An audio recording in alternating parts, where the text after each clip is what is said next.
Hey y'all, it's me, CheesyPaninie, and today we're gonna do something a little different. This episode is dedicated to my friends Gio and Rei who absolutely love the game, or rather, franchise, Castlevania. My friend Rei even made a teaser poster just for this video. Check her art out sometime. Links in the description. I had the idea to make this build when Gio asked me to build a Wygol village-inspired house based on the Castlevania game Order of Ecclesia. I was supposed to make the house in his world so that they could copy the style to create a whole village. Unfortunately, I couldn't even get started on it because it was crappy internet day, so I thought I'd make a building tutorial instead. Before we get started though, I'd like to clarify that I have never played a single Castlevania game before, so if I ever made a mistake in this build, or if it doesn't feel up to standard, I'm really sorry. I tried my best and I hope you still appreciate the work that I did in this video. I also took a few creative liberties, so it may not look exactly the same as the original Wygol house. Since the house tutorial itself is a long video, I've made the brick pavement in a separate video which will explain it in detail. This particular build will be explained in two different videos as it has two different versions. The first, which will be explained in this video, is the classic Terraria house where the interior is seen and there are usually two doors as an entrance and an exit. The second video will explain the version which has an exterior and interior.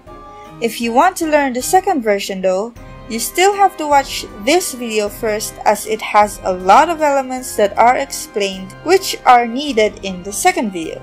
As always, you're gonna need some building tools, and this list contains the basics that you need to follow this tutorial. I've also used these mods, but they are not necessary to create this build, but can help a lot.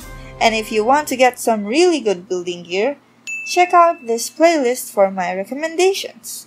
Anyways, let's do this!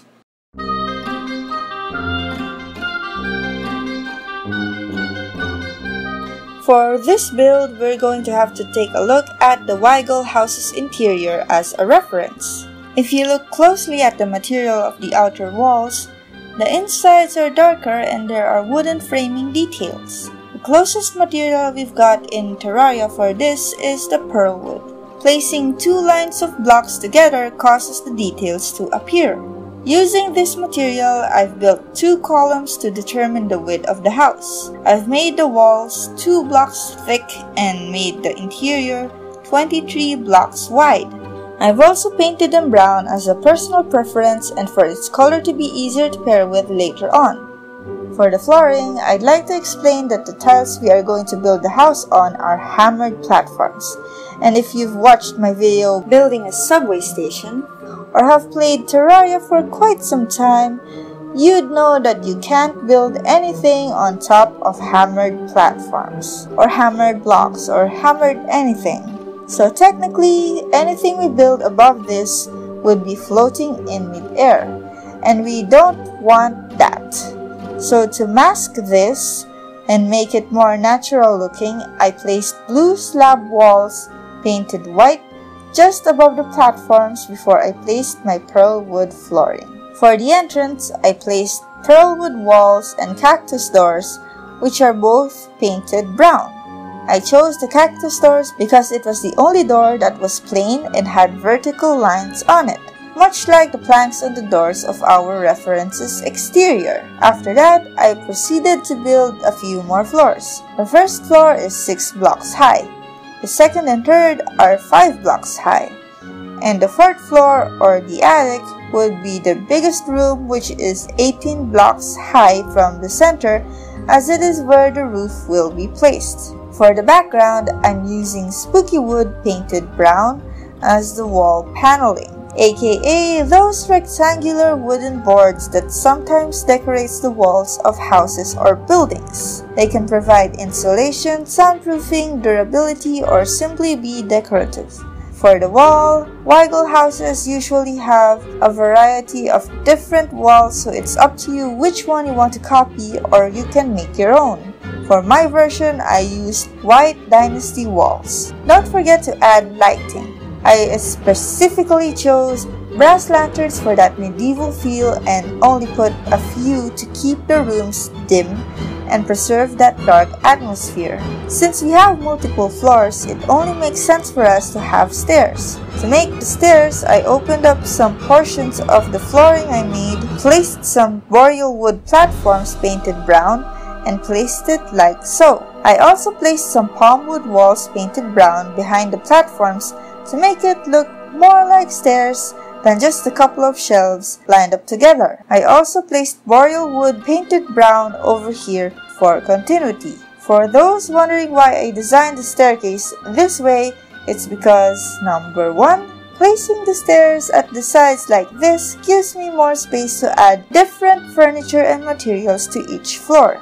Number 2, placing the stairs diagonally like this prevents it from blocking the door at the left side. And number 3, I just like the idea of an L-shaped staircase as it isn't something that is commonly made in Terraria houses. And what's a house without a fireplace? I laid one out a space away from the door so it won't block it. Then I placed gray brick walls behind it and extended it all the way to the roof. Viewing the reference material we have, the chimney outside looks solid with a few cracks here and there with 2 pipes extending upward. Terraria currently doesn't have blocks with cracks like that one, so I decided to use stone slab instead, which is kind of close to its texture. So now the problem is the 2 pipes. We can't put blocks on there as it would most probably combine together, so I looked through several blocks and furnitures and found that the closest item that resembles that shape is the pearl wood candle. The only problem is, you can't place candles on blocks directly. They have to be placed on platforms or furniture, which I never really understood why. I mean, in real life, you can place candles everywhere, but hey, this is Terraria, so yeah. Anyway, since that was the requirement, I tried using platforms, but it was way too high, and if I hammered it down, it won't be able to place the item. So I checked out all the workbenches and learned that the frozen workbench may be the best option. I placed and painted it with gray paint, but it was too light, so I decided to go with black paint. Unfortunately, it looks too detached from the stone slab as it was too dark.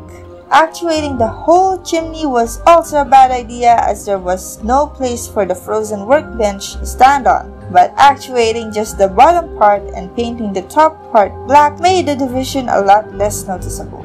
Finally, for the black painted pearl wood candles, you need to wire it to a switch temporarily to turn it off, and voila! The chimney is complete. Just remember to remove the switch and wires when you're done. For the roof, it looks pretty darn simple in a reference, but if you try building this thing in Terraria, that's a whole different story. If you really want to make the roof as close to the shape of our reference, or generally to any odd shape, I advise you guys to draw it first, preferably in lined paper, dotted paper, or graphing paper, whichever is accessible or easier for you. That's what I did with mine.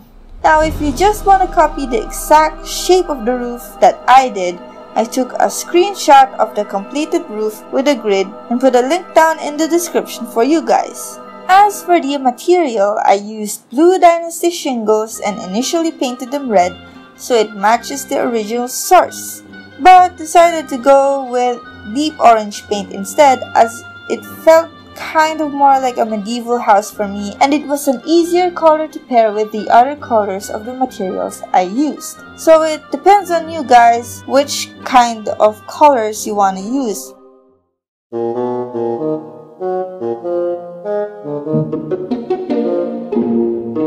For the first floor, I wanted a small kitchen and a dining area.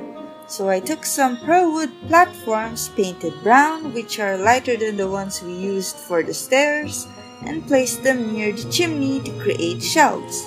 Then I proceeded to place fancy dishes and some dynasty cups, which I painted brown, and a sink and cooking pot below the shelves. I also placed some stone walls behind the sink and cooking pot that act as a backsplash, aka the panel behind the sink or stove that protects the wall from splashes. Honestly, I didn't even know what they are called. until I searched it up for this video. The more you know.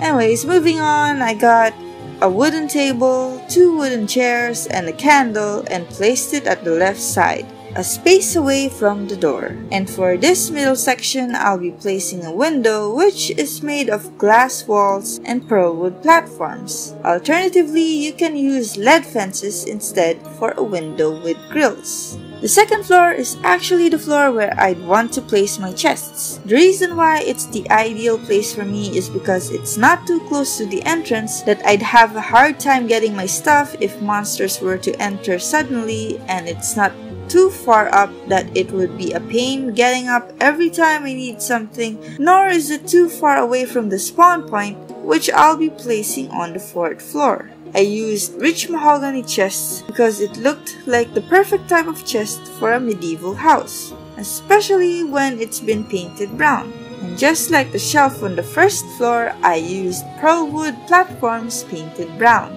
On to the 3rd floor. I imagined this floor to be some kind of leisure room, so I placed some bookcases, a boreal wood sofa, a boreal wood workbench with books, and a swordfish trophy. Because of course you want people to know how good you are at fishing, even though you probably just got it using mods like me. Okay, wow, 4 floors, huh? In real life, this is probably taller than my house. For the attic, I placed a boreal wood bed, a grandfather clock, a wooden dresser, a wooden chair, and a candelabra. I've also made a window just like the one on the 1st floor at the center of the room. And as a little hidden secret of the room, I've placed a grey painted web-covered chest placed on boreal wood platform at the very top of the room and placed cobwebs around it to give it that has not been touched in ages look. But then we still have a lot more space up here, so I decided to place the merchant painting and also placed 2 candles on boreal wood platforms on each side. It looks great, but I realized later on that the wall of the attic should not have been this clean. As I scoured the internet, I noticed that attics tend to have wooden walls, so I decided to extend the spooky wood walls and shape them into an arrow to go with the roof like so. Then for the upper portion, I placed deep orange painted shade wood wall, which has bigger planks than the spooky wood. I purposely chose 2 wood walls with different plank widths so they contrast each other and it would be clear where the walls end and the roof begins. And that's it! We've got ourselves a Wygol village house in the classic Terraria house style. Hey guys! I hope you enjoyed this video, regardless of whether you're here to learn how to build or just here to be entertained. I was not expecting this tutorial to be this long, and I didn't think I had to split it up to 2 videos. It may probably be a better idea to make a speed build for a build this long, but I really wanted people to get a grasp of what went on to creating a build like this. Also because I like to talk way too much about building, so there. Anyways, there's a part 2 of this build, so go check it out after this one. So for now, I'm just gonna go do my thing and you guys do your thing, and I'll see you guys later.